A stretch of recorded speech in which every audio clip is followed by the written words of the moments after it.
একটি তৈলাক্ত খুঁটির দৈর্ঘ্য 20 সেন্টিমিটার। একটি শামুক খুঁটিটির শীর্ষে ওঠার চেষ্টা করছে।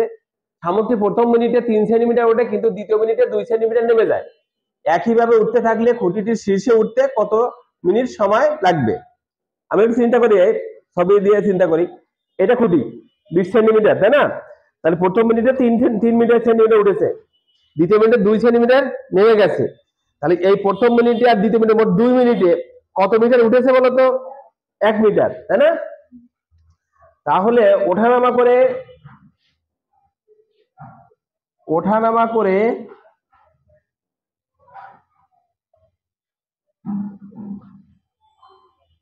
2 মিনিটে ওঠে,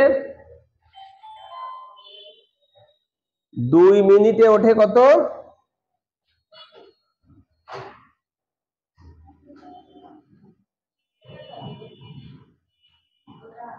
ওঠে 3 বিয়োগ 2,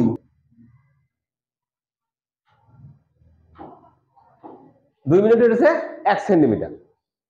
এখন দেখো, এই যে এখানে যখন উঠবে, মাথায় উঠবে যখন, তখন কিন্তু সে আর নামবে না, তাই না?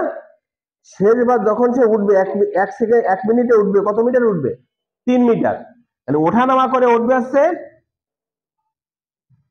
এখান দিয়ে এইটুকু, তাহলে এই 3 মিটার সে 3 সেন্টিমিটার সে কি করবে? একবারে উঠবে। আর এই 17 সেন্টিমিটার ওঠানামা করে উঠবে। এই 17 সেন্টিমিটার সে ওঠানামা করে উঠবে, আর এই 3 সেন্টিমিটার উঠবে 1 মিনিটে। তাহলে আমার এই 17 সেন্টিমিটার উঠতে কত সময় লাগবে, তার সঙ্গে যদি 1 মিনিট যোগ করে দিই, তাহলে আমরা সময়টা পেয়ে যাবো। তাহলে প্রথমে 17 মিটার উঠতে কত সময় লাগে?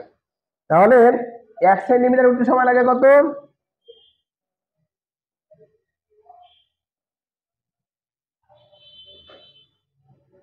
2 মিনিটে।